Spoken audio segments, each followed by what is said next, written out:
In Washington, President Trump and Secretary of War Pete Hegseth also talked about Venezuela. Secretary of War Hegseth has come under criticism for a strike in September where supposed survivors of the initial blast were killed in a second hit. He and the president were asked about the incident at a cabinet meeting today. All I know is this: every boat that you see get blown up, we save 25,000 on average lives. 25,000 lives. I watched that first strike live. As you can imagine, at the Department of War, we got a lot of things to do.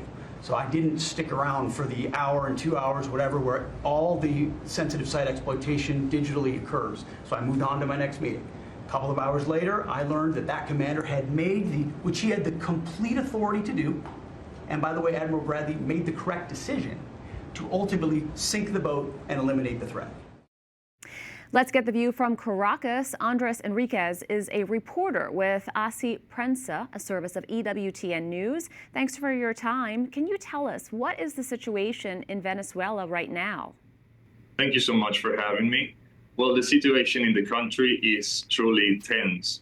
We are living under a constant flow of information and news about what may or may not end up happening with the United States military deployment in the Caribbean.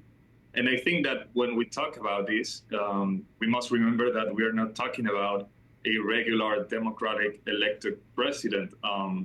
Maduro's approval rating among Venezuelans is virtually nil. And this guy represents a criminal system that stole presidential elections last year, a system that has destroyed also Venezuelan economy, subjecting millions of people to hunger, and with ridiculous salaries of under $100 per month, a system that has relentlessly persecuted its opponents, many of whom are ordinary citizens.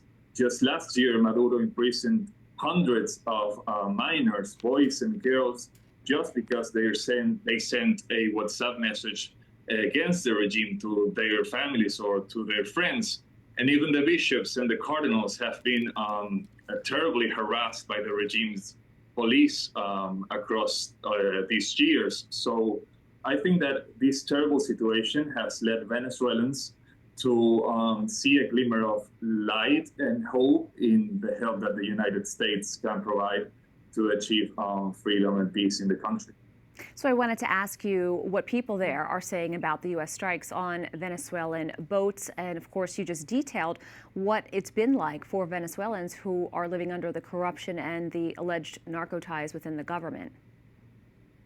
Yes, so in Venezuela, everyone knows that drug trafficking is one of the main means by which the Chavista system is financed. And with this drug money, Maduro maintains his repressive apparatus and funds loyalties to stay in power for as long as possible.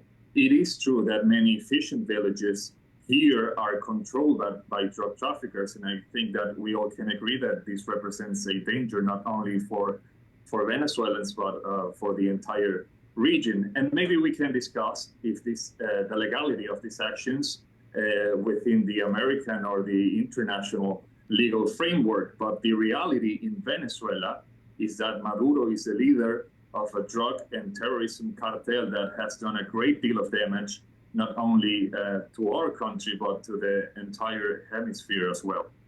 What is the sentiment on the ground about people seeing the United States talking about this issue and actually doing something? I personally think that the Trump administration operations against drug trafficking are making Chavista regime tremble.